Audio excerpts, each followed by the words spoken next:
Hoy es jueves 11 de marzo, empezamos la primera sesión sobre la Primera Guerra Mundial.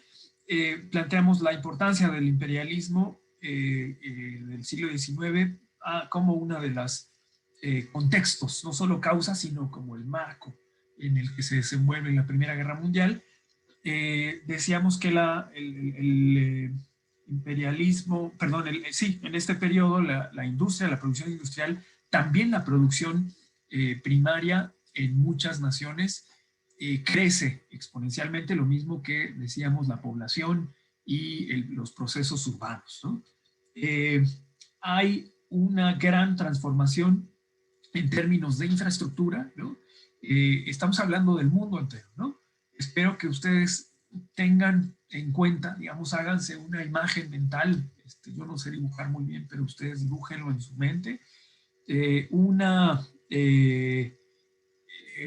diferencia también, algunas panoramas de grandes inversiones en infraestructura en los países industriales, ¿no? En Europa, en Estados Unidos, en Japón, grandes transformaciones también institucionales en estos países, pero también fuera de ellos, en América, en Asia, ¿no? En Oceanía, y una expansión territorial, política, comercial de Europa sobre todo hacia África y hacia Asia, ¿no? ¿Con el fin de qué? Pues con el fin de controlar rutas comerciales, con el fin de controlar flujos de comercio, ¿no? No solo el paso, ¿no? Sino el volumen, el tipo de productos. Una transformación productiva importante, ¿no? Esto creo que necesita una mención, ¿no? No solo para explicar la mecanización de esta guerra, ¿no? Fue la primera guerra mecánica, ¿no? Se dice. No sé si están familiarizados, si les gustan los dibujos, la pintura. Hubo en Bellas Artes hace un par de años una exposición de un alemán que participó en la Primera Guerra Mundial, que se hizo luego famoso, él era un artista, pero participó como soldado, Otto Dix. Tiene unas imágenes impresionantes sobre la crueldad de la Primera Guerra Mundial, que no son estas alegorías de triunfalismo, ¿no? Sino de horror, ¿no? Por el tamaño de las cráteres, ¿no? De las bombas, por no sé, la mecanización, pues, de estas guerras, ¿no? Era una de estas primeras guerras. Y no solo esa crueldad aparente, ¿no? Y despersonalización de la guerra, sino también la fuerza de intereses políticos y económicos que tenía esta guerra, ¿no? Es decir, la intensidad de la Primera Guerra Mundial depende, sí, de la industrialización previa, de la mecanización de los procesos para generar armas y de las armas mismas, ¿no? Pero también de el grado en el que el mundo ya estaba de alguna manera repartido, mantenía cierta tensión de influencia y control entre potencias que aún estaban midiéndose entre sí, sobre todo en Europa, y que iban a encontrar un cierto equilibrio durante este periodo de crecimiento del siglo XIX y que iba a romperse de alguna manera, que vamos a ver, si no en esta, en la próxima clase, y que justo a través de esta pelea reconfigura todo el mapa mundial, ¿no? Algo que hay que recalcar es que habíamos hablado en clases anteriores de los procesos de producción, de los procesos financieros y comerciales que habían dado como cierto dinamismo, ¿no? A las relaciones entre países, dentro y fuera de Europa y entre ellos, pero también había una forma en la que dentro de Europa las grandes potencias mantenían una cierta coexistencia, ¿no?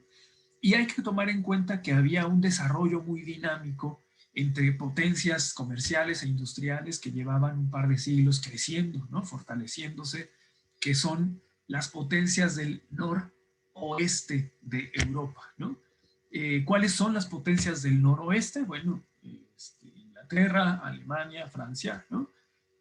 Holanda, Países Bajos, Bélgica. Y las antiguas potencias, ¿no? ¿Cuáles son las antiguas potencias? Pues las que todavía estaban constituidas como monarquías que tenían una estructura social más rígida, ¿no? Que tenían incluso sistemas de producción que estaban en transformación, pero más lenta que el resto de Europa, ¿no? Pero que tenían una gran cantidad de recursos, gran cantidad de territorio, gran extensión de territorio e intereses importantes, ¿no? Sobre todo estamos hablando de Austria, Hungría y Rusia, ¿no? Y pensemos en Alemania como una nación ya consolidada, pero que tenía una jerarquía y estructura social a la antigua, digamos, ¿no? Si ustedes recuerdan, el desarrollo alemán requirió la formación de una burguesía a través de una aristocracia militar, ¿no? Y esto hace a Alemania como una nación industrial, pero que comprende los intereses de las monarquías europeas, ¿no? Mantiene esta ideología y de hecho mantiene a su emperador, pero mantiene dentro de sus élites tanto políticas, burocráticas como industriales, mantiene esta idea monárquica, ¿no? Y por consecuencia aquí hay una coexistencia, digamos, de sistemas políticos y de ideologías económicas, ¿no? Dice, por ejemplo, esto es Palmade, que ya hemos platicado de él antes. Él dice que las naciones ultramar, ¿no? En América, en Asia, son naciones que están en esa época más abiertas a la transformación industrial, ¿no? O a la transformación productiva, que reciben abiertamente capitales, que se lanzan a buscar relaciones comerciales con Europa, con Estados Unidos como proveedores. También transforman, por supuesto, sus panoramas de la relación campo-ciudad, hacen grandes inversiones en infraestructura con las características que ya hemos platicado en clases previas, ¿no? Pero también van desligando, por ejemplo, a mucha de esta actividad productiva de Europa, ¿no? Es decir, por ejemplo, dice Altcroft que el 60% de la producción mundial no estaba en Europa ya, ¿no? Sino estaba en América, incluido Estados Unidos y Oceanía, ¿no? Lo que no quiere decir que los países europeos fueran pobres. Lo que quiere decir es que los países europeos hacia afuera mantenían algunas relaciones comerciales y relaciones financieras con el exterior, pero también mantenían un cierto control e intereses en el reparto, sobre todo de Asia y de África, ¿no? Y donde las transformaciones productivas, las grandes modernidades, las vertiginosas transformaciones productivas, aunque sí se daban en Europa, se daban en el noroeste de Europa, en estas naciones modernas, y en América, ¿no? y Oceanía.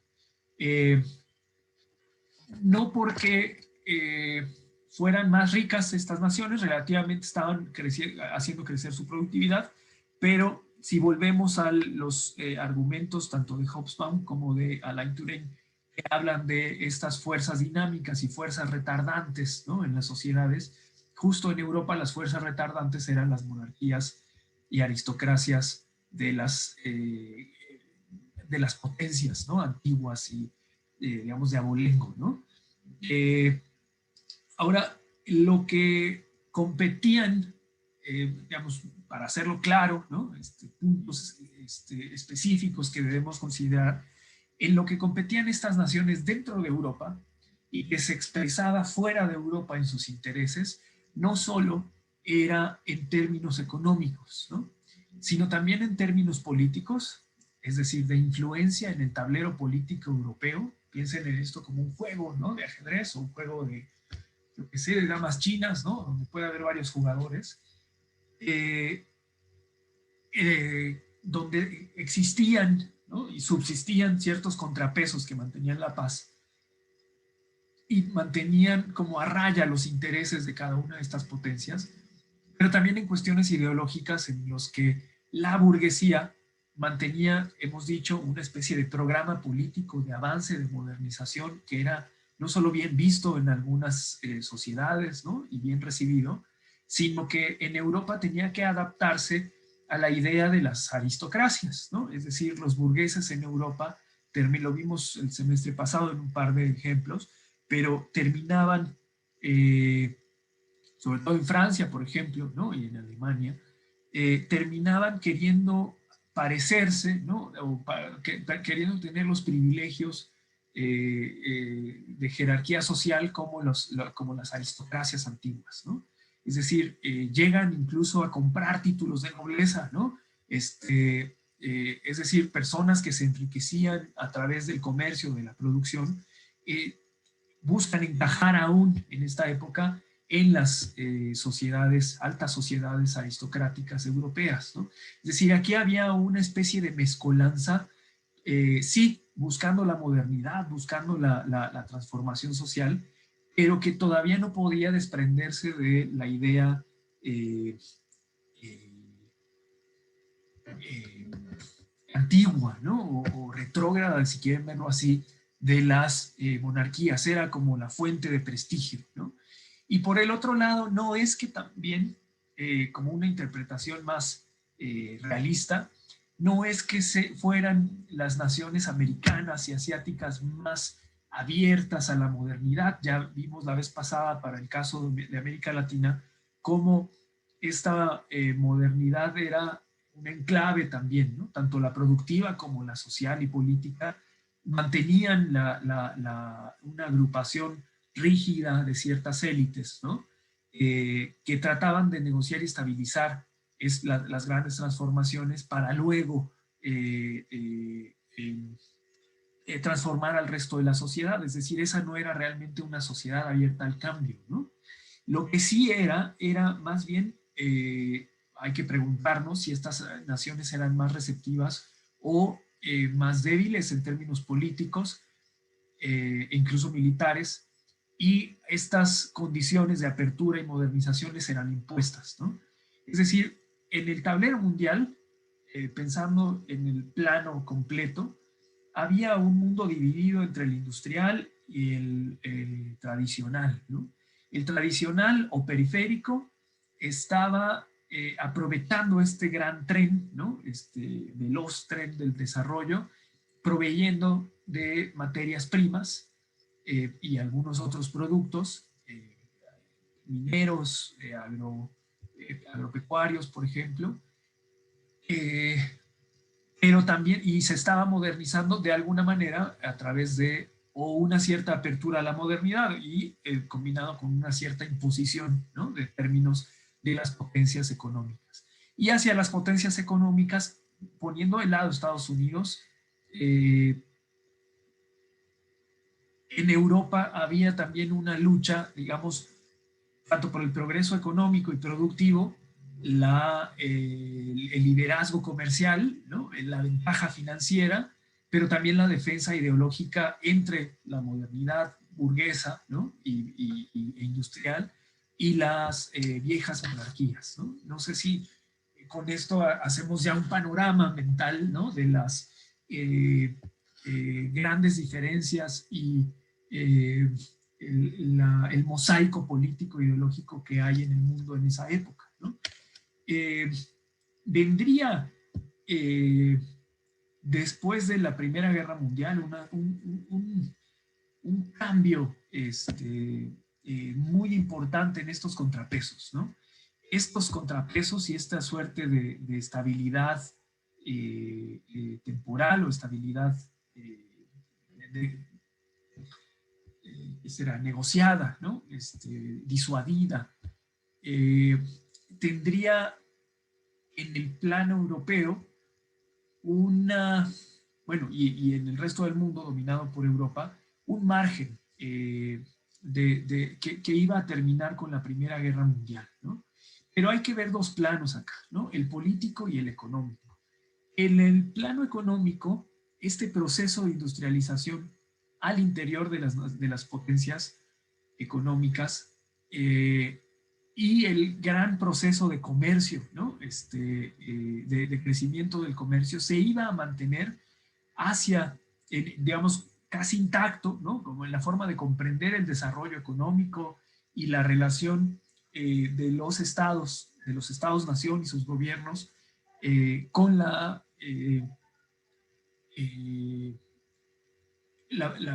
el desarrollo pues, de su estructura industrial se iba a mantener casi intacto hasta la crisis del 29, ¿no? Digamos, el plano económico se va a seguir. ¿Qué lo va a detener? La Primera Guerra Mundial, ¿no? Es decir, en algunos puntos dijimos, lo vamos a volver a retomar en la siguiente clase, pero ya lo establecimos en la sesión anterior. En algunos puntos la Primera Guerra Mundial fuera de Europa fungió como motor de crecimiento de muchos sectores productivos, ¿no? En otro punto, dentro de Europa, fue un destrozo total de infraestructura, de organización económica, etcétera, que dio a la tasa de crecimiento tanto de todos los sectores económicos como la organización de empresas financieras, de bancos de Europa, pues eh, pues una sepultura importante de la que tuvo que revivir pocos años después y de manera obligada, ¿no? Y con otros términos desventajosos. Para lo cual, entonces, algunas cuestiones, digamos, en el plano económico van a ser ventajosas para el resto del mundo en Europa, pero van a mantener la misma idea de desarrollo que en el imperialismo hasta los años 30. ¿Y esto cómo va a cambiar? Lo vamos a ver a detalle después, con la relación que hay entre la participación del Estado y el mercado, ¿no? Y en el plano político, sí va a haber importantes transformaciones en el tablero europeo, pero también en la influencia que mantienen estas naciones europeas al resto del mundo, sean colonias, sean territorios controlados o influencia, que van a dar también importantes transformaciones al interior, ¿no? De esas naciones. Ejemplos están en la franja de los Balcanes hacia Turquía, por ejemplo, el norte de África, van a haber importantes transformaciones, ¿no? Y también dentro de Europa, sobre todo en los acuerdos de paz, pues va a haber una reconfiguración del mapa europeo tratando de fraccionar a las grandes potencias, sobre todo las perdedoras, ¿no? En ese caso, Austria-Hungría y Alemania van a ser los principales perdedores, ¿no? Silvia, si quieres participar, adelante, ¿eh? Oh, es que pensé que estabas...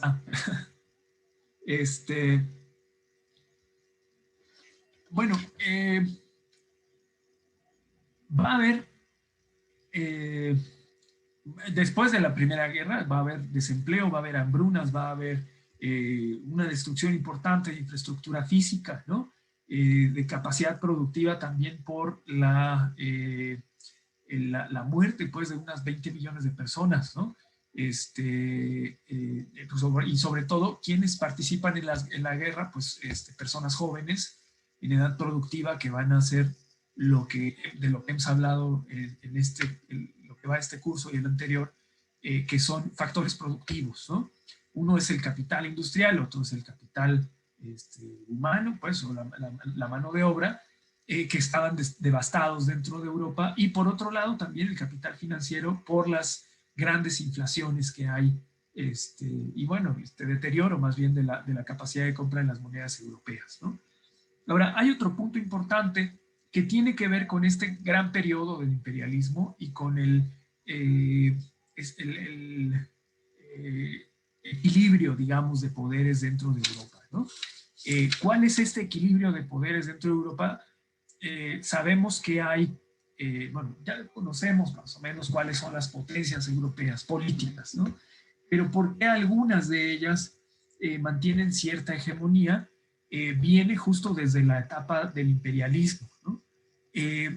Hay primero una idea de que el militarismo es eh, una, eh, una herramienta, digamos, disuasiva de las guerras, ¿no? Es decir, armarse para los países europeos en la segunda mitad del siglo XIX no implicaba necesariamente, aunque de cualquier manera lo es, ¿no?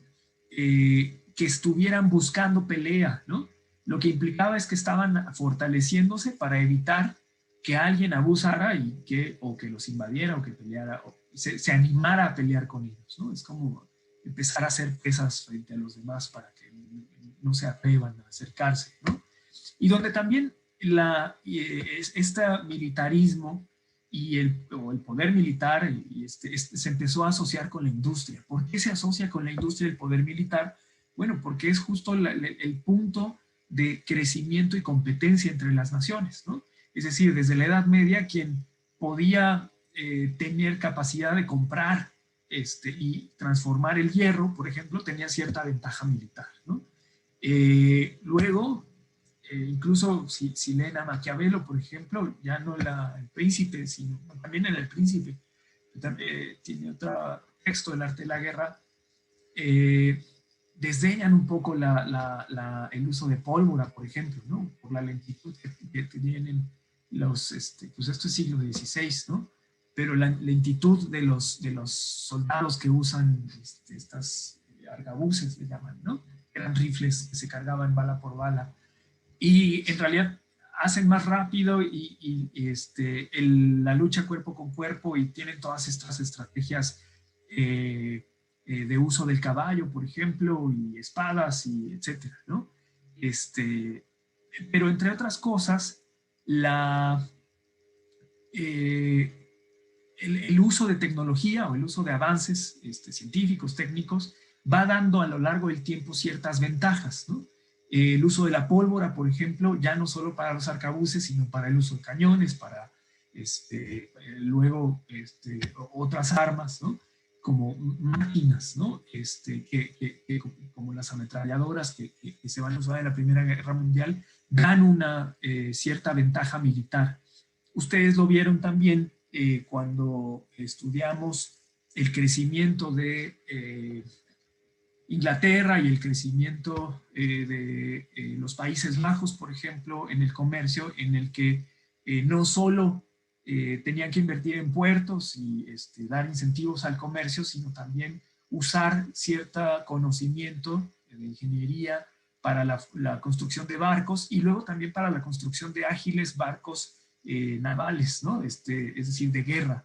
Y este poderío naval también daba una cierta ventaja para la protección de rutas comerciales y la protección de sus propias mercancías, ¿no? Es decir, no es nueva la asociación entre conocimiento técnico o científico y su aplicación o su poderío aplicado a la milicia, ¿no? Tampoco es nuevo el conocimiento de que el ejército da digamos, mantener un ejército, una milicia es cara, ¿no? Y esto requiere poderío económico para pagar un ejército, ¿no? Pero lo que sí era nuevo es que esta nueva actividad, ¿no? Ya se estaba consolidando la actividad industrial como actividad capitalista y burguesa, se empieza a asociar con el militarismo, ¿no? Y lo que da es hacia el centro de Europa, además de Inglaterra, es una isla, Alemania como foco industrial que potencializa su capacidad y que además tiene una cierta, bueno, dos ciertas motivaciones importantes para armarse, ¿no? Una de ellas es el pleito que hay entre Francia y Alemania, ¿no?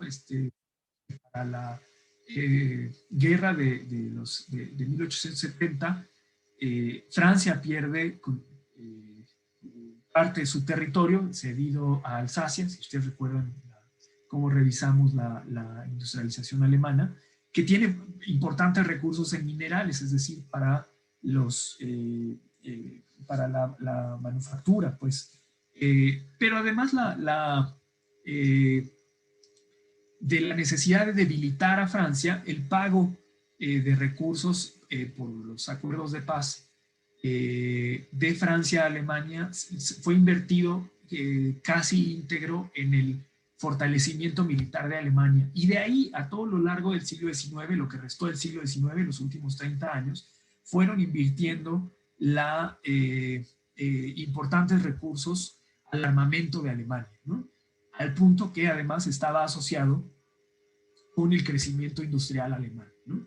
Esto va a ser muy importante para los términos de equilibrio de poderes, pero también de militarización europea, y donde Alemania comienza a tomar un centro militar y político, ¿no?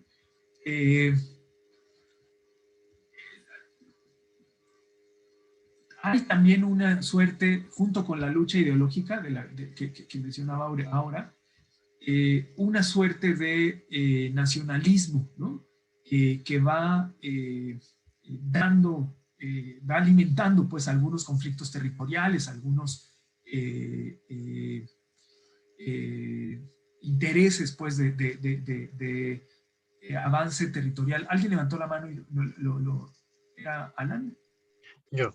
Luis, por favor. Sí, es que le iba a preguntar porque dijo que eran dos cuestiones por las que Alemania se empezaba como a militarizar.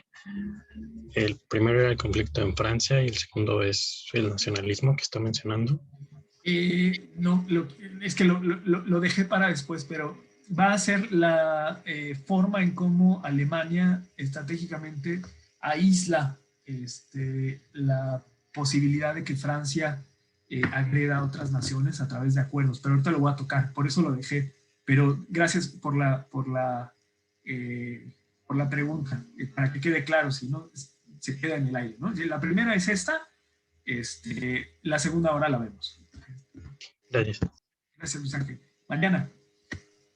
Profe, es que yo había leído en una parte que justamente la etapa más violenta de la Primera Guerra Mundial había sido la parte de la Guerra de las Trincheras.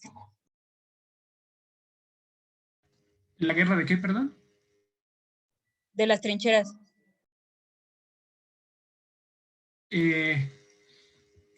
Bueno, cuando entremos a Primera Guerra Mundial, ya lo vemos, claro que sí, pero un segundo.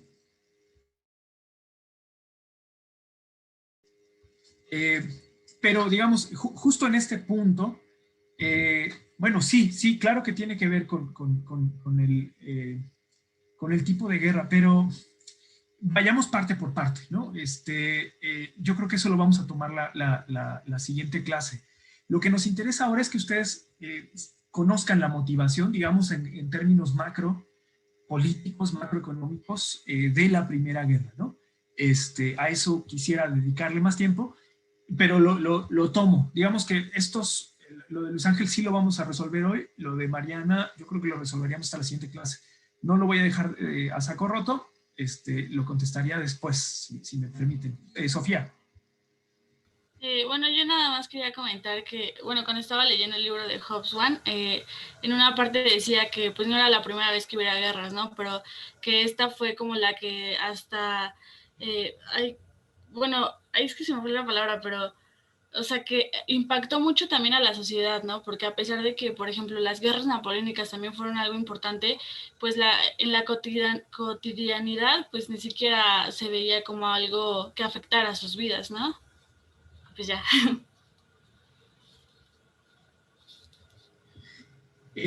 Sí, en principio. Ahora, ya entrada la guerra, por supuesto que digamos, los grandes actores, digamos, de la guerra se vieron completamente afectados. En otro caso, en Estados Unidos, por ejemplo, el territorio más bien tomó una cierta ventaja, ¿no? Y lo mismo que las naciones fuera de Europa que proveían materias primas, tomaron este periodo aventajando su comercio, pues su producción y comercio de materias primas. Estados Unidos e incluso Japón lo dado que no fueron directamente atacados, ¿no? Es decir, sí, por ejemplo, hubo batallas navales, ¿no? Pero no, digamos, el territorio de Estados Unidos quedó prácticamente intacto y aprovechó en realidad para darle un despegue industrial a ciertos sectores, ¿no?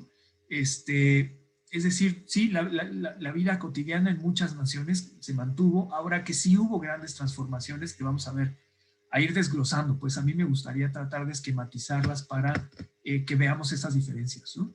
Jorge, por favor.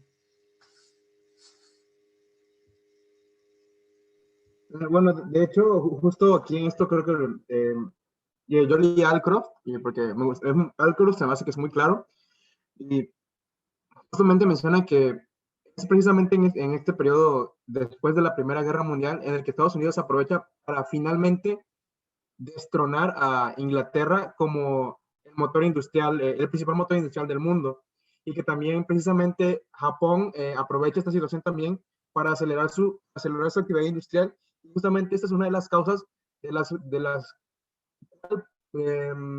que Japón se convierte en una potencia también y eventualmente lo lleva a participar en la Segunda Guerra Mundial. Y también precisamente que ayuda a la periferia, a los países menos industrializados a industrializarse, y por eso es que los convierte como en países exportadores, porque precisamente tenían que satisfacer la demanda de los países que habían participado directamente en la guerra. Y bueno, ya. Sí, por supuesto. Es decir,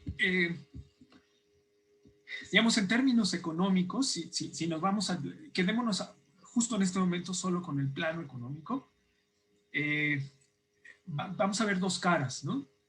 Uno que trataba yo de describir hace un momento, que es como una especie de parón económico, más bien productivo de los principales actores, ¿no? Quienes están en el centro de la Primera Guerra Mundial: Austria-Hungría, Alemania, Francia, de alguna manera Italia e Inglaterra, ¿no? Pero, digamos, ¿qué ocurre? Digamos, si hay una guerra de esta magnitud, ¿no? Y una tan exacerbada en violencia y en extensión, ¿qué ocurriría? Digamos, les propongo trasladarlo al contexto que vivimos hoy. Pues alguien cuando empezó la pandemia yo pensaba que era algo así como un libro de ciencia ficción, ¿no? Se me ocurría algo así como una historia de esos buenos libros de ciencia ficción que con una pequeña idea distinta van explicando todos los cambios, ¿no? Sigo pie de página de esta pandemia y, por ejemplo, la impresión que hubo sobre la caída de los precios de futuros del petróleo, ¿no? Tenía una lógica económica, por supuesto, porque no había producción, no había transporte, y entonces la demanda de petróleo se cayó, ¿no? Nadie demandaba petróleo y nadie quería el petróleo de los siguientes meses. Entonces, no es que el precio del petróleo fuera cero, sino la negociación de títulos a futuro de estos producción, pues fue cero, ¿no? O negativa. Entonces, digamos, esa es una consecuencia económica de un evento de gran magnitud, ¿no? En este caso, para la Primera Guerra Mundial, y ahora sí regreso a la Primera Guerra Mundial, Europa, lo que van a observar es que hay gran escasez de alimentos, hay gran escasez de bienes, pues porque no hay producción, ¿no? Es decir, la producción, los campos están parados en algunos puntos, claro, ¿no? Algunas campiñas alejadas de la guerra, mientras no llegaba la guerra, sí, siguieron produciendo sin problema, pero llegó un momento en el que había una suerte de pausa, ¿no? En toda esta producción, además de que muy buena parte de los recursos estaban dedicados pues a financiar armamento, ¿no? A financiar pues la manutención mínima, ¿no? Durante este periodo. ¿Y quiénes eran? Es decir, se suspende la competencia económica. Recuerden que en esta periodo previo, ¿no? El de el imperialismo, lo que defendían justo a estas naciones, actores de la Primera Guerra Mundial, era la libre competencia y flujo del mercado, de mercancías, de capitales, ¿no? Pues estas naciones quedan suspendidas y además no solo suspenden sus actividades en gran parte, sino que también comienzan a proteger sus economías, ¿no? Es decir, empiezan a elevar aranceles, empiezan a restringir libre paso, y esto va a ser pues un parón económico importante que va a dar al mercado, digamos, en esta, si ven el mercado como un tren no se puede parar en seco, ¿no? Es una masa, ¿no? de intereses y de mercancías y producción que busca lugar, ¿no? Y además de que la guerra paraba la producción en ese punto, en la mayoría de los territorios de estas naciones, pero no paraba la necesidad de consumo, ¿no? Entonces necesitaban quien quien ofreciera materias primas y quien ofreciera manufacturas. Y entonces ahí sí, con la que ya platicamos en sesiones pasadas, con la misma distribución de especializaciones productivas, ¿no? Materias primas, industria, etcétera, pues hay naciones que desarrollan sus sectores productivos. Algunos de ellos, de manera muy importante, eran sectores productivos que estaban limitados a ciertos espacios, ¿no? En Alemania, no, por ejemplo, el crecimiento económico dependía justo un poco unos años antes de la Primera Guerra de la producción industrial, pero la producción industrial a su vez en parte de la producción de armamentos, ¿no? Para Estados Unidos, por ejemplo, esta producción comenzó a crecer. ¿Qué se demanda en la guerra? Ustedes, así intuitivamente, bueno, me voy a brincar, pero si no, pónganlo en el chat, vayan poniendo qué se demanda en la guerra, ¿no? Para acortar un poco la clase, si no, no nos va a dar tiempo. Exacto, metal, ¿no? En sí, ¿qué se produce? Bueno, ¿qué necesitan las armas, ¿no?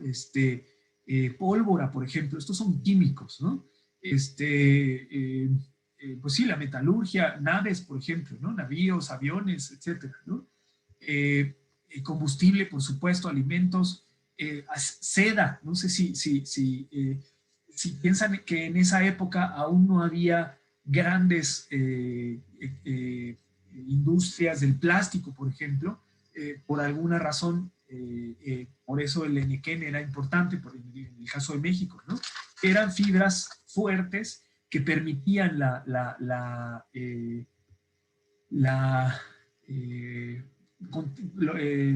pues sí, elaborar contenedores, elaborar amarres, etcétera. Este tipo de fibras también, ¿no? Y en otros casos, por ejemplo, si no había bolsitas de plástico, se usaba seda, por ejemplo, ¿no? Digamos, toda esta producción, muy bien, van telas, ¿no? Algodón, sí, exacto, combustibles, todo, digamos, alimentos de manera muy importante, ¿no? Todo esto lo producían algunas naciones y se aprovechó este periodo de gran demanda para proveerlo, ¿no?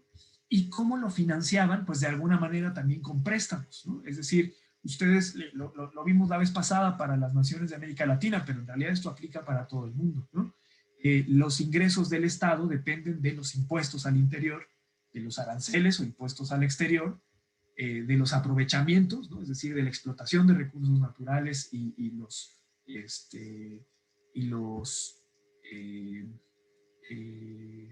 sí, la riqueza, ¿no? De los subsuelos, pero también de préstamos, es decir, son ingresos futuros, ¿no? Que se están comprometiendo, pero para el momento, para el uso que se requería, pues se necesitaba flujo efectivo para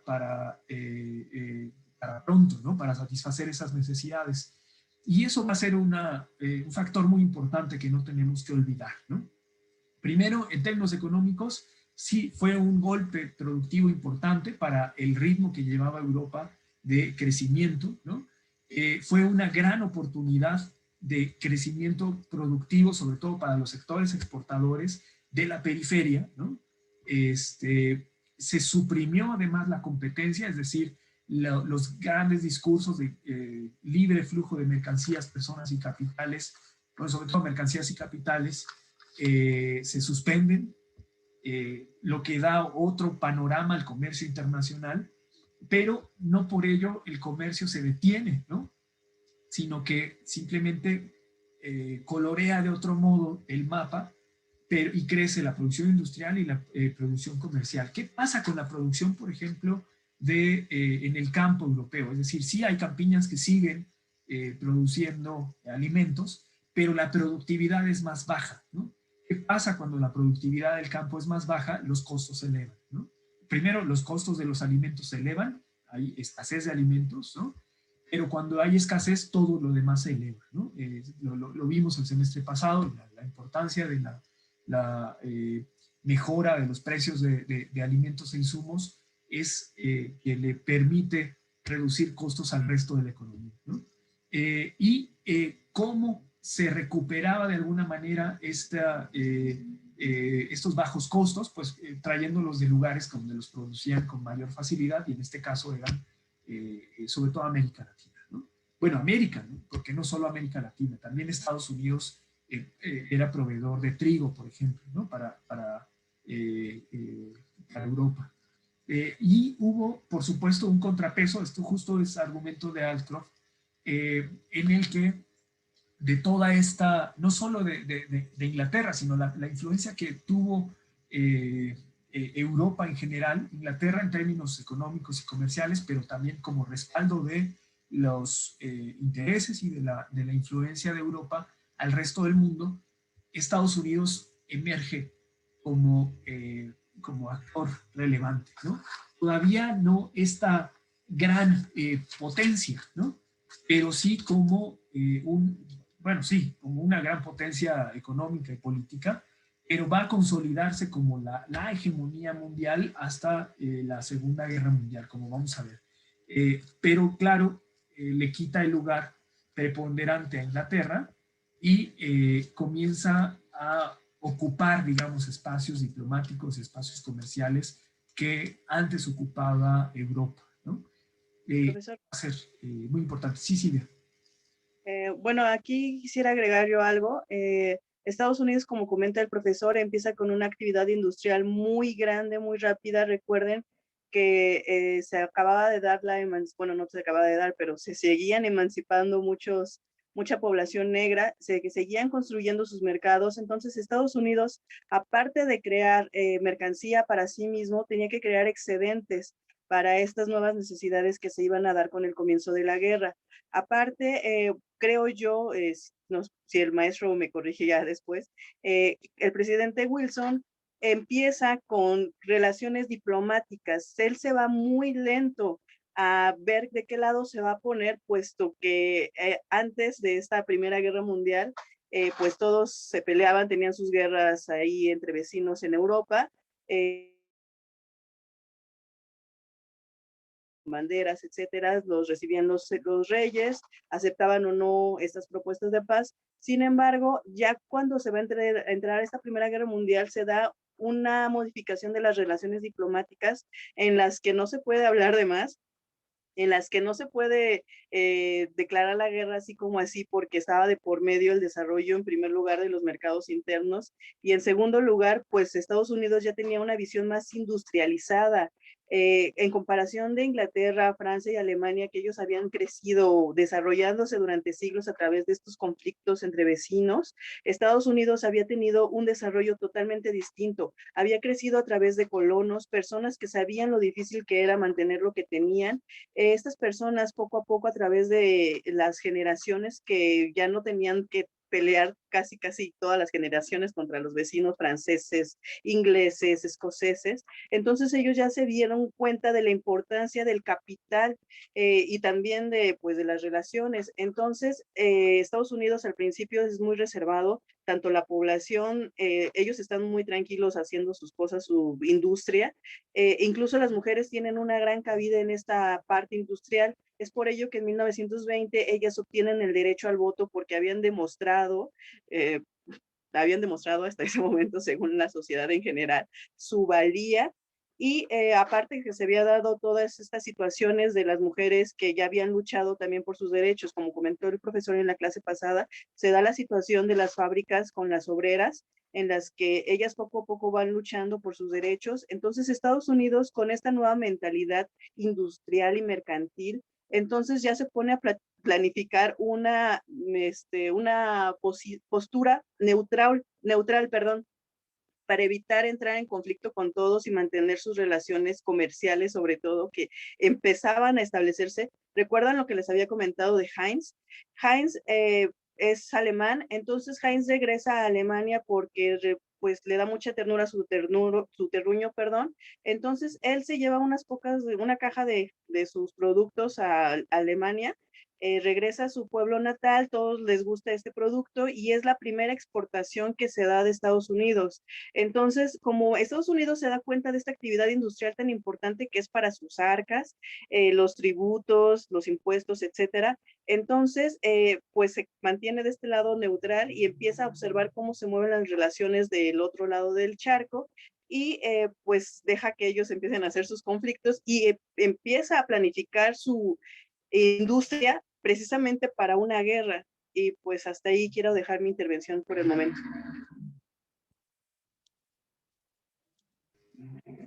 Sí, es cierto. Completamente de acuerdo. Y por ejemplo, digamos, a la par, que mencionamos como equilibrio, ¿no? Del tablero europeo. ¿Cuál era este equilibrio? ¿Qué papel? Ya mencionamos a Alemania y ya mencionamos a Francia. ¿Qué se traen Francia y Alemania, ¿no? ¿Por qué? ¿Dónde surge esta enemistad, ¿no? Además de cultural, etcétera. Son como viejos vecinos que se odian, ¿no? Que se echan el agua sucia, ¿no? Etcétera. Recuerden que hay un territorio, una franja, bueno, hay varios conflictos, pues, culturales, políticos, pero podemos establecer, así como caricaturizando, dos momentos muy importantes de enemistad y además de resentimiento político y militar de Francia con Alemania y al revés, ¿no? Primero, recuerden que después de la Revolución Francesa, en la expansión napoleónica, Napoleón ocupa una parte de Alemania y se queda con el territorio de Alsacia, ¿no? Este territorio va a pertenecer a Francia durante casi todo el siglo XIX, pero lo va a perder en la década del 70 del siglo XIX, ¿no? 1872. Y esto lo va a recuperar Alemania y digamos, es lo que mencionaba hace rato, que con este territorio, que era rico en minerales, Alemania fortalece su proceso de industrialización, pero también en los pagos de guerra, ¿no? Como en el botín de guerra que tiene que pagar Francia a Alemania por esa guerra. Francia paga, no recuerdo la cifra, la dicen ambos autores, pero como 4.000 millones de francos, algo así. Digamos, no podríamos ahora dimensionar la cantidad que era, pero era un esfuerzo financiero muy importante para Francia y una gran ganancia para Alemania, ¿no? Y con esto es justo lo que Bismarck invierte para hacer crecer su ejército. Pero no solo eso, sino que a partir de ahí, esa es la segunda de lo que preguntaba Luis Ángel, que yo dejé incompleto, esa es la segunda razón por la que Alemania tiene estas, digamos, motivo pues, para mantener a raya a Francia, ¿no? En todo caso, Alemania busca, y a través de Bismarck, por supuesto, ¿no? Alemania busca hacer buenas relaciones con el resto de Europa en esta doble papel que tiene como una potencia económica que está creciendo, que está fortaleciendo su capacidad financiera y su capacidad industrial, pero también a la vez con una cercanía, digamos, cultural a las monarquías antiguas y entre ellas Rusia y Austria-Hungría, ¿no? Si no están familiarizados, recomendación, en estas cuestiones, no se detengan, pregunten pues, pero si no preguntan, búsquenlo en Google de inmediato o anótenlo y luego búsquenlo. No están obligados a saberlo, pues por eso estamos en formación, ¿no? Pero vean dónde está Austria en Europa, vean dónde está Hungría, ¿no? Y eso es el Imperio Austrohúngaro, bueno, un poco más grande que eso. O busquen el mapa europeo en 1900, ¿no? Pero el Imperio de Austria-Hungría es un imperio monárquico importante en Europa, con gran influencia al centro de Europa. Digamos, Austria está justo al centro de Europa, pero hacia lo que ahora es Europa del Este, ¿no? Y la influencia que tiene vean, busquen dónde está Hungría, dónde está Bulgaria, dónde está lo que era Yugoslavia antes, ¿no? Que son Serbia, Montenegro, etcétera.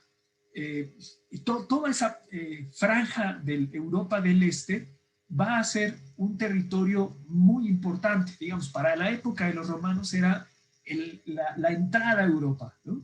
Desde Asia y desde Asia Menor, ¿no? Era una barrera importante de influencia militar y política, ¿no? Pero justo esto es lo que controla Austria, ¿no?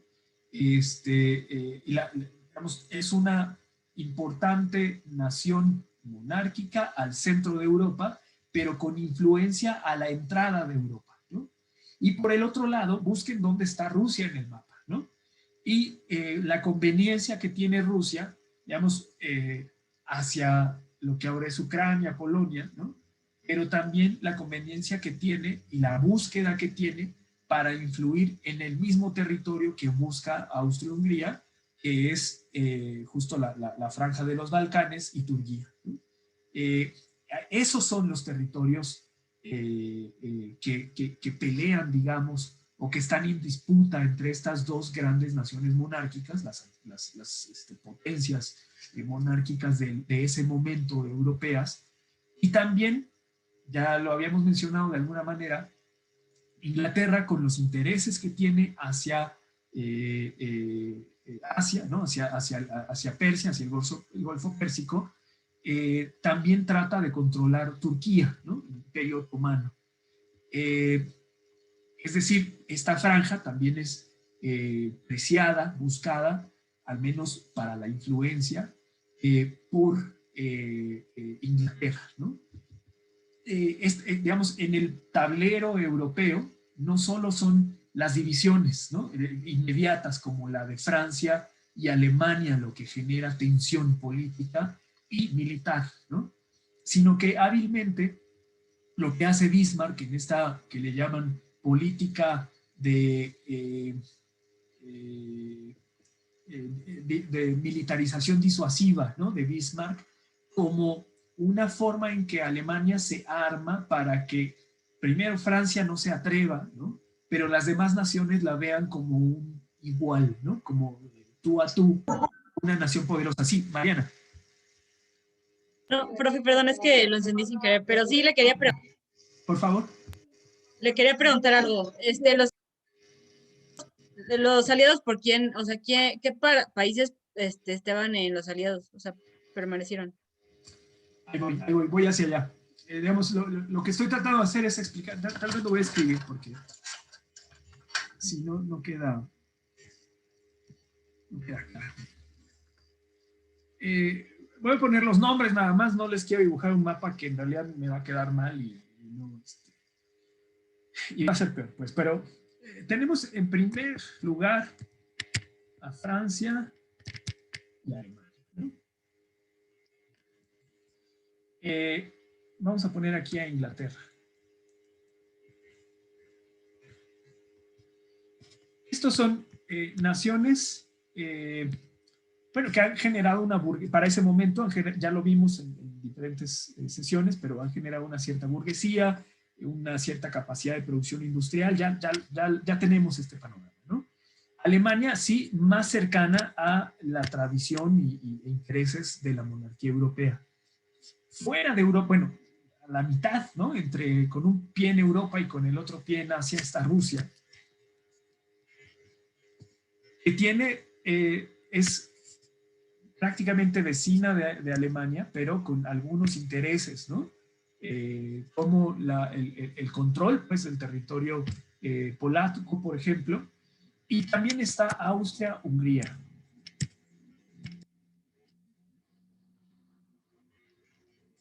¿Quién domina el sur? Es decir, ustedes saben dónde está Rusia, pues, mucho más al norte, y Austria-Hungría, que parte del centro de Europa y se va hasta lo que ahora es Europa del Este, ¿no? Hacia los Balcanes, digamos. Y donde hay un probable conflicto y tensión territorial, militar, estaba entre Rusia y Austria-Hungría, y en especial también por ser la motivación de dominio territorial de estas monarquías, ¿no? Y Alemania, en el conflicto con Francia, hábilmente, y por la cercanía cultural, ¿no? Digamos, monárquica, con Rusia y Austria, casi de manera natural se alía con Rusia y con Austria-Hungría, ¿no? ¿Cómo se alía con Austria-Hungría? Bueno, primero conoce, pues, que tiene un conflicto Alemania y Rusia, o un probable conflicto por el territorio de Polonia, un probable conflicto entre estas naciones, pero también entre Rusia e Inglaterra. Vamos a ponerle aquí como en algunos textos, por Turquía, ¿no?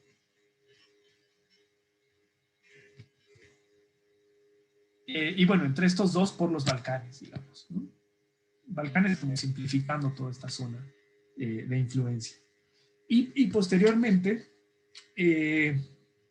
o de alguna manera, también con Italia, ¿no? Que es una de las naciones grandes europeas, pero que tiene dos principales características, ¿no? Italia. Una, que dentro de Italia está el Vaticano, y el Vaticano tiene en ese momento muy buena relación con Francia, lo cual hace a Italia un muy buen candidato para ser aliado de Alemania. Y también ustedes saben dónde está Italia, y lo fue en la historia antigua, un punto estratégico para el dominio del Mediterráneo, ¿no? Y sobre todo, no solo para el dominio del Mediterráneo, sino para el paso hacia la zona de Turquía, ¿no? ¿Quién creen que busca una alianza, aunque somera, pero con Italia, pues Inglaterra, ¿no? De modo que vamos a... vean bien este esquema, ¿no? Improvisado. Tenemos el principal conflicto, que es Alemania y Francia. Francia debilitada, que pierde la guerra en 1870 y que se industrializa de manera más lenta que Alemania, ¿no? Alemania industrializándose y al mismo tiempo militarizándose, ¿no? En una carrera armamentista, con una visión de alianza, ¿no? Es decir, no se arma, al menos en las dos siguientes décadas a este momento, dentro del imperialismo, pues entre 1870 y 1890, digamos, no se arma para golpear a Francia, sino se arma para evitar conflictos. Sí, por favor. Perdón, ahí es lo que sería lo de la triple alianza contra la Entente, ¿no? Así es. Así es, digamos, esta triple alianza, que luego es la Santa Alianza, etcétera, empieza por acá, y empieza como una estrategia de Bismarck para mantener la paz, digamos, que aquí hay un cierto equilibrio de poderes europeos por conveniencia de Alemania, ¿no? Es decir, pone a Alemania estratégicamente, hábilmente, por eso la importancia de Bismarck, ¿no?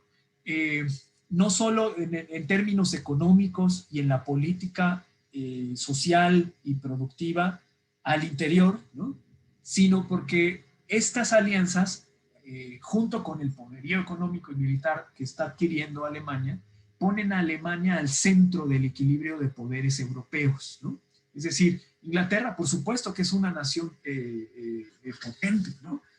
Económica y militarmente, no hay duda, pues lo mencionaba Silvia hace rato y algún otro compañero, ¿no? O compañera.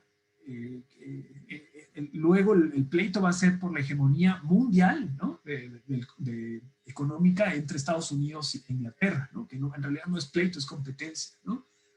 Pero quien va a mantener este equilibrio europeo va a ser Alemania, ¿no? Y para lo cual hace diferentes, o tiene diferentes motivaciones, vamos a ponerlas acá, ¿no? Tiene una alianza con Rusia, digamos, por lo que decíamos acá, ¿no? Otra vez. Porque si para eliminar la posibilidad de que, vamos a ponerle así un tache, ¿no? De que Rusia se aliara con Francia, ¿no? Mariana, por favor. Profe, es que recuerdo que en uno, no me acuerdo bien si era en la Triple Alianza o en el Entente, había un país que pertenecía y ya después se separó por conflictos que tuvieron. Ahí vamos a eso. O Italia. Denme 2 minutos o 3 minutos para llegar a eso. Pero Rusia también se separó al final. Denme 3 minutos. Primero, la motivación digamos, primero de mantener esta alianza, ¿no? Estos intereses, es para evitar que Rusia primero se pusiera contra Alemania, porque había un conflicto de interés sobre Polonia, ¿no? Pero luego también para evitar, y sobre todo para evitar, es decir, Rusia y Alemania no eran enemigos, pero había tensión por este territorio. Pero lo que quería evitar más bien Alemania es que Rusia se aliara con Francia, ¿no? ¿Cómo evitaba que Rusia se aliara con Francia? Pues aliándose con ambas naciones. ¿Por qué? Porque había tensión política y territorial entre Rusia y Austria por estos territorios, por Turquía y por Balcanes, ¿no? Por la influencia en esos territorios. Pero si se mantenía una suerte de equilibrio con Alemania al centro, podía evitar el conflicto, ¿no? Podía mediar y evitar el conflicto entre Rusia y Austro-Hungría, manteniendo un espacio, pues, amigable, diplomático más bien, con tal de que al evitar esto también, por el otro lado, siendo aliados estas dos naciones, Rusia nunca se aliara con Francia, ¿no? Es decir, margina por ese lado a Francia, ¿no? Por el lado de Austro-Hungría,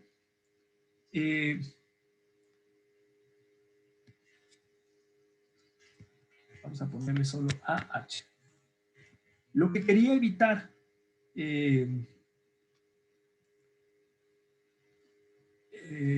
Alemania, pensando que también había un conflicto entre, recuerden aquí, el interés que tiene sobre todo Rusia por Turquía, Inglaterra por Turquía, ¿no? Era evitar o vender la idea de que al ser aliados, otra vez en este ángulo, de que Austria-Hungría se aliara con Inglaterra, ¿no? En un probable conflicto. Aquí sería evitar este conflicto en un probable conflicto de Austria-Hungría con Rusia, ¿no? Y esto en un probable conflicto de Rusia con Austria-Hungría. No sé, parece enredado, pero es que entender esto va a ser la manera en que van a tener mucho más claro el panorama de, primero, por qué la tensión política en Europa, dentro de Europa, y embarrando a las naciones fuera de ella, que controlaban política y comercialmente, pero también que este frágil equilibrio dependía pues de los intereses de diplomáticos de una hábil nación, ¿no? Claro, bueno, lo de la Revolución Rusa tiene que ver con esto, por supuesto, pero tiene que ver con, bueno, no me desvío, pues, luego vemos la Revolución Rusa, si no, ya casi se nos va la hora. Lo que hace en este caso, también introduce a Italia para evitar que Italia se aliara con, digamos, estos son los aliados, ¿no? Vamos a ponerle aquí como un bullet, ¿no? Primero, que Italia se aliara con Francia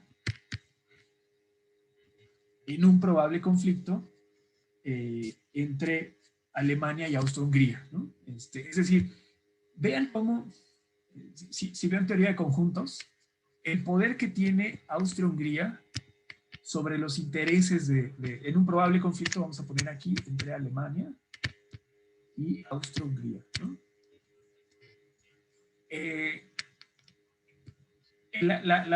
El centro que tienen los intereses de Austria-Hungría para el equilibrio europeo, pues, si Austria-Hungría a lo mejor no ganaba, pues, pero si Austria-Hungría en ese periodo, ¿no? Desataba un conflicto, se desmoronaba esta torre de cartas, ¿no? Y quien mantenía el equilibrio era Alemania, pensando en sus propios intereses y en la posibilidad, además, es decir, entendiendo la influencia que tenía Austria-Hungría para Europa en ese punto, pero además pensando, déjenme poner aquí otro color, en marginar a Francia, ¿no? Es decir, en un probable conflicto con Francia, ¿no? Además de que, digamos, este es donde entra Inglaterra luego, ¿no?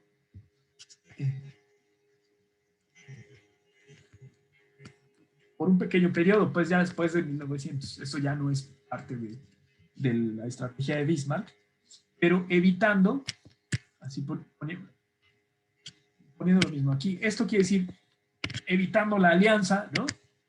Entre estas naciones en un probable conflicto entre estas, manteniendo el mismo esquema, entonces evitando la alianza de Inglaterra con Italia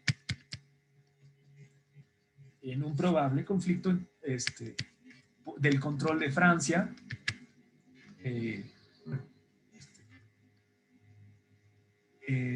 por Egipto, ¿no? Si ustedes recuerdan, bueno, en ese punto Inglaterra tiene muchos intereses en el reparto de África, pero si ustedes recuerdan, desde la ocupación napoleónica, Francia tiene importantes intereses en África, ¿no? Egipto en ese punto era digamos, una suerte también de equilibrio, pues, de región de influencia, de importante influencia, pues. Había, no por ello, digamos, aunque se mantenían estos equilibrios con pinzas, ¿no? Con alfileres, pues. Se mantenían estas alianzas a través de tratados de diplomacia, pues, y aunque la competencia económica y las motivaciones económicas eran distintas, pues, una eran influencias territoriales, otros eran influencias económicas, ¿no? Por ejemplo, de Inglaterra hacia África, pero se mantuvo de cualquier manera guardado en un cajón, pero vivo, ¿no? La tensión entre Rusia y Austria-Hungría por los Balcanes, en primera instancia, y entre Rusia e Inglaterra por Turquía. Digamos, eso va a ser los puntos más importantes de equilibrio, ¿no? Es decir, las regiones fuera de la Europa central que estaban en conflicto eran Turquía, lo van a encontrar como Imperio Otomano, y eran los Balcanes, ¿no? Por favor, búsquenlo en el mapa. Por media curiosidad, pues googleen el territorio actual y el mapa de 1900, pues, para que tengan esta visión también ustedes ven el mapa y saben por qué eran territorios estratégicos, ¿no? Y los que estaban en conflicto prácticamente eran Rusia y Austria-Hungría, ¿no? Y Rusia, o no en conflicto, en tensión, digamos, e Inglaterra. Luego, luego de que Bismarck se va, pues Bismarck se retira por ahí de 1890, Rusia y Francia comienzan a tener más cercanía, ¿no? Ahí es donde hay disputas, pues también políticas, ¿no? Y en general, recordemos que digamos, esto es la tensión dentro de Europa, del tablero europeo, de las naciones, de las potencias, pues, económicas y políticas. Pero estamos en un periodo en el que además este poderío se disputa en el resto del mundo, pues, es decir, en el periodo imperialista, ¿no? Por eso era importante ver el imperialismo para reconocer las verdaderas, ¿no?, y profundas causas de la Primera Guerra Mundial, y algunos de los, a lo largo de la Primera Guerra Mundial, como estos efectos económicos, pero al término de la Primera Guerra Mundial, por eso ya no tener que regresarnos a esos conflictos, lo van a ver en las negociaciones de paz, ¿no? Los tratados de paz van a tener ciertas características impulsadas sobre todo por Inglaterra, ¿no? Impulsadas como la forma democrática, de alguna manera errónea o ingenua, ¿no? Que no pudo mantener la paz, por eso la Segunda Guerra Mundial estalló de esa manera, pero con otras motivaciones económicas, pero que dejaban también tanto estos territorios en disputa como la centralidad de Austria-Hungría. Digamos, van a recordar mucho ese nombre cuando veamos luego las negociaciones de paz, los efectos de estas negociaciones de paz, y por qué luego al final de la Primera Guerra Mundial los acuerdos o los castigos tan duros, pues, al pago a los recursos dedicados a la reparación de los perdedores de Alemania, ¿no? Más bien, de Alemania como perdedor de la guerra, ¿no? Es decir, aquí va a haber siempre un conflicto y una tensión entre dos. Primero, la Alemania de Bismarck, diplomática y sensata, digamos, armándose, sí, pero marginando a Francia. Yéndose Bismarck, Francia tomando más poder, ¿no? Es decir, el concepto político alemán en los siguientes dos cancilleres va a ser la expansión territorial, lo que Bismarck no quería, ¿no? O no buscaba, por algunas razones que ya vimos en las sesiones sobre eso el semestre pasado. Y además de este cambio, avisorando Alemania la posibilidad de expandirse en Europa, es decir, dejando estos equilibrios diplomáticos, también dejando un poco que Francia se extendiera en capacidades, ¿no? Y en objetivos, digamos, bélicos y económicos, ¿no? Es decir, estas son, de aquí venimos, de aquí surge la tensión política. Y hasta ahora todavía no vemos la cuestión interior, ¿no? Pero hasta ahora tenemos, digamos, la macrovisión de las tensiones políticas europeas antes de la Primera Guerra Mundial, la macrovisión económica de las potencias europeas dentro de Europa y fuera de Europa, ¿no? Yo espero que con esto tengan como muy claro y no tengamos que regresarnos, pues, en la explicación, vayamos de manera más ágil sobre la Primera Guerra Mundial y sus efectos. Digamos, yo hago todas estas explicaciones porque en su momento a mí me costó trabajo entenderlas y entender su relevancia. Entonces, por eso hago énfasis, digamos, en mi experiencia, en lo que me costó trabajo, estoy asumiendo que podría después costarles trabajo y por eso me detengo en estas certificaciones para que luego vayamos más ágil, ¿no? Se me acabó la hora, me quedaban pocos apuntes como de los efectos realmente económicos, pero ya entonces veamos para el martes próximo la Primera Guerra Mundial, ya veremos el estallido y pues algunos detalles de la guerra, sí, sobre todo en los cambios de alianzas, pero lo que más como economistas nos va a interesar de la Primera Guerra Mundial van a ser las negociaciones de paz, ¿no? Entonces vamos a usar, digamos, la mitad de la clase para ver cómo estalla algunos detalles de alianza, cómo entra Estados Unidos. Esto es bien importante, lo que nos decía Silvia. De hecho, te voy a comprometer, Silvia, si quieres, si puedes, el martes tú platicarnos cómo entra Estados Unidos a la guerra, tú que has estudiado más este ejemplo, y luego terminamos esa clase con el término de la guerra y empezamos a revisar las negociaciones de paz, ¿no? Y la reconstrucción que van ligadas, ¿no? Para hacer ya como los últimos planteamientos el jueves, y por consecuencia entonces la semana que sigue pues ya haríamos el examen. Acordamos si es martes o jueves la próxima semana. No sé si hay más comentarios, dudas, si se resolvieron con esto las dudas que tenían. Silvia, por favor. Primero las dudas de los compañeros y después hago el comentario. Sí.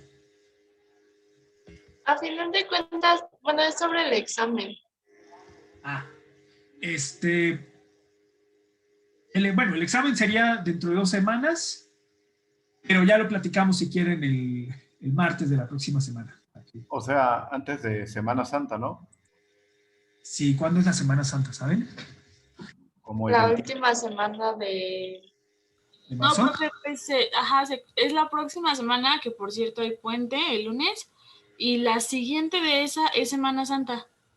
Es decir, del 22 al 26 es Semana Santa. Ay, no, es del 29 al 2, ¿no? Sí, hacer examen. Se van tranquilos a la Semana Santa. ¿Cómo? Se van a ir tranquilos a la Semana Santa. Nos da tiempo de hacer el... ¿Nos va a poner 10 a todos entonces? No, profe. Sí, yo no les pongo el 10, ustedes sacan 10.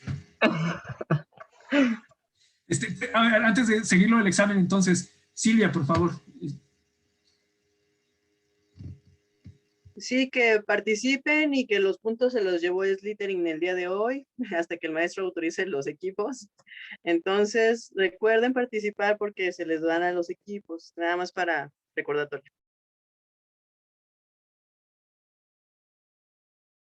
Ok. ¿Alguien más? Ok.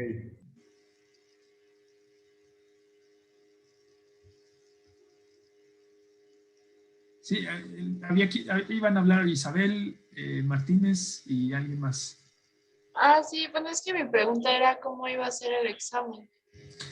Se los decimos ya el martes o jueves. Lo que sí, antes del martes les mandamos preguntas para que las vayan contestando en equipos, las vayan trabajando, y sobre todo, digamos, a lo mejor le cambiamos la manera de redacción o las palabras, pero lo que les enviemos va a ser una verdadera guía de examen, ¿no? Bueno, guía de estudio, y casualmente el examen se va a parecer a eso, ¿no? ¿Y esa guía va a tener algún valor? O sea, ¿nos van a calificar? No. ¿No? Ok.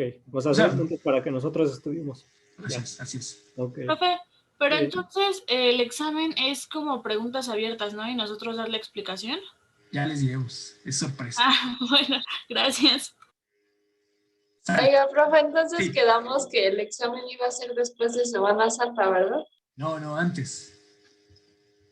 A ver, estamos en la semana, tuvimos 9 y 11 de marzo. Ustedes me están diciendo que la Semana Santa, es que yo no recuerdo el calendario, pero es de la semana del 29. ¿No? Es el 29 al 2. Ajá. Digo, al 2. Ajá. Entonces, terminamos Primera Guerra Mundial la próxima semana, que sería 16 y 18 de marzo. Tenemos la semana del 23 y el 25, ¿no? Entonces, es decir, tenemos clase el 23 y el 25 de marzo y luego viene la Semana Santa.